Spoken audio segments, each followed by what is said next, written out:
You deserve all the information that you can get from a review. Walang clickbait, walang halong marketing or links na mga ola. So for today's video, pag-usapan natin isa namang bagong online loan platform. Nang sabi niyo, papahiram daw, based sa screenshots, 89,000 pesos. And, well, maiinganyo ka mag-download ng loan app na to in the hopes na makaka-utang ka. But wait. Pag-usapan muna natin tong si Psycho Loan bago pa man kayo mapa-download.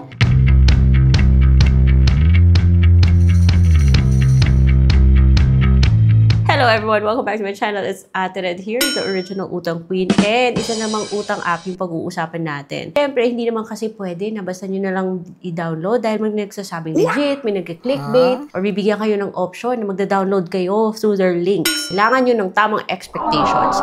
And that is why kung hindi pa kayo subscribe sa channel na to, subscribe na kayo guys because dito, 100% reviews po ng mga online loan platforms yung ginagawa natin. Walang BS, walang marketing, walang ola links. Review lang po talaga because you deserve the right information or at least tamang expectations. So for today, pag-usapan natin itong si Psycho Loan na mada-download lang po sa App Store. And kung naka-iPhone user ka dyan, huwag na kayo mabigla na pag nag-scroll kayo sa Facebook, ma-encounter nyo yung ads na to. At dadalhin kayo sa App Store para mag-download. Pero kahit na napakaganda ng marketing niya or ng mga screenshots niya, huwag nyo munang i-download. So, sabi niya 89,000 pesos daw. Easy to apply. Verify identity. Parang ganun. And it's under Winbell Lending Corporation, which I cannot find dun sa list of recorded online lending platforms sa SEC. Take note, list of recorded online lending platforms. And then, meron pa siyang 4.7 na rating and 5 stars from whoever this is. Pero, I don't believe it. So, meron naman galit at sabi nila, wag daw i-download yung loan app na to. Pero hindi po sapat na nagbabasa lang tayo ng comments kayo. Dinownload ko yung loan app na to. Sabi niya, welcome, convenient applications, blah, blah, blah.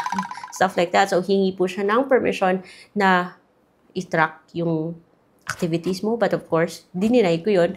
At hihingi po siya ng active mobile number. And ano ba? Ba't ganito yung mga loan app na to? Hindi mo kailangan maghintay ng text.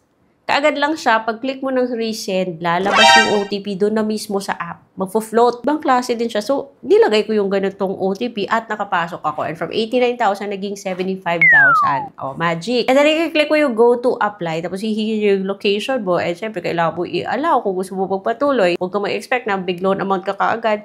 From experience na guys ha, by the way, this video is not sponsored. It's based on experience. But usually, yung nakikita ko sa mga ganito mga loan apps, nasa 2,000, nasa 5,000. And alam nyo na, medyo mataas yung kakaltas siya. So, ganun din ba yung loan app na to? Kaya magpatuloy po tayo. So, 75,000, 0.04% daw. And then, loan term, 121 days. And then, i-click mo yung go to apply at ID na kaagad. So, yung mga IDs na hinihingi niya is driver license, UMID, passport, national ID, TIN, tsaka health card. Kayong kukurap, guys. Ang dami kong kailangan i-share sa inyo about this loan apps. And i-click mo yung confirm. By the way, meron siyang other options like postal ID, PRC, SSS, pag-ibig, and voter ID. So, pipicturean mo yon and like magic. Makaka-capture yung details mo pagkatapos mo i-picturean. And then, hingi po siya ng selfie. And also, hingi siya ng other information, basic information, basically. And the funny thing is that kahit na sabihin mo mga unemployed or regular employee or self-employed, hingi po siya ng company name, address, your company phone number, 3 contacts. And take note guys, na dun sa contacts, kahit na 3 lang yung hihingi niya, gusto niyang may access sa lahat ng nasa phone book mo. Kailangan mo yung ibigay.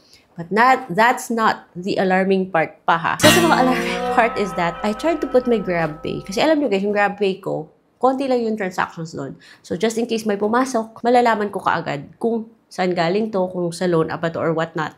So, GrabPay yung first ko nilagay. The bank card has been bound.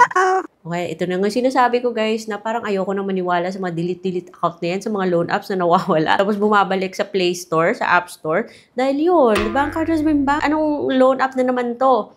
And so, I tried my GCash. At yung GCash ko tinanggap niya. So, si Maya ko, ayaw niyang tanggapin. GrabPay ko, ayaw kong tanggapin. Si GCash. So, napaisip ako. Anong loan app kaya yung akala ko nagpa-delete ako, pero hindi pala na-delete. So, lumabas yung offer niya. 2,000 pesos and may kakaltas po siyang service fee na 800. Kaya matatanggap is 1,200. Hindi naman pala siya auto-send.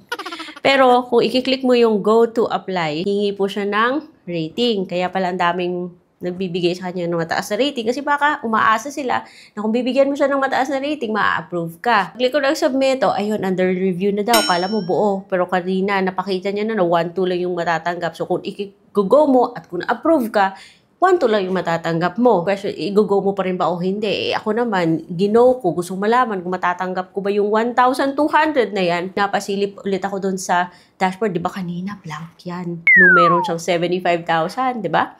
Blank yan. Ngayon, bumalik sa 80,000 pesos at lumabas si Magic Peso. Now, I know bakit na yung e-wallet ko, yung GrabPay ko, ayaw niyang tanggapin.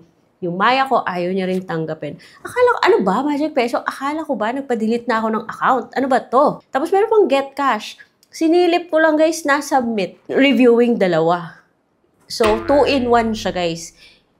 Mag-a-apply ka kay Cyclone, ihahagis niya yung application mo kay Magic Peso tapos kay Get Cash. At buti na lang reject. Di naman pala na-delete yung account. So, ano pa magagawa ko, guys? Kaya I hope hindi nyo pa siya na-download. Reject ako kay Get Cash. Reject din ako kay Magic Peso. Parang bumabalik to si Magic Peso, One more thing, Lender information. Sinabi niya doon na si Cyclone daw is authorized by Snapcash Lending Incorporated. So, ito si Snapcash and yung registration number na andito, if you go to the list of recorded online lending platforms sa SEC na website, makikita mo si Snapcash doon. Nakalista si Masaya Cash, Peso to You, but definitely Cyclone is not there. So, dalawang bagay lang to, guys. Totoo bang si Snapcash yung nagpapatakbo nito kahit hindi niya dinisclose kay SEC na meron siyang ganitong platform? Or itong si Cyclone, whoever made this, kung sino man yung developer nito, ginamit lang, kinopy-paste lang yung credentials or yung number, yung registration ni Snapcash dito. Hindi rin ako fan ni Snapcash, hindi rin ako fan ni Cyclone, obviously. And kung ayaw nyo sa mga ditong loan apps, meron akong playlist, guys. It's a collection of legit loan platforms na nasubukan ko and are obviously much better than Cyclone. So, yung mga nandito, guys, sa list of, sa legit loan apps by Ate Red, these are online loan platforms that, okay, naging positive yung experience ko kahit na yung iba doon, reject ako. And yung mga interest nila, kung hindi man siya, kung magkakaltas man siya or hindi man siya buong matatanggap, yung interest nila mababa at konti lang yung kinakaltas kung meron man. So, feel free to check it out and baka andun yung loan app na bagay para sa needs nyo. Kasi kung ako lang masusunod, guys, iwasan na natin tong si Cyclone. So, yun. So, kung hindi pa kayo subscribe sa channel na to, subscribe na kayo, guys, because pinapasilip ko sa inyo, ako yung nagtatry ng mga online loan platforms para sa inyo. Dahil yung pag-uutang, it's serious. It can affect our future financial decisions, our loan applications in the future, especially yung mga pinagsasamitan nating mga loan apps ng ating mga personal information or submitting entities sa CIC. And if you want to learn more about this, then of course, subscribe kayo, naka-bell notification. And that's all for today's video. I will see you on my next vlog.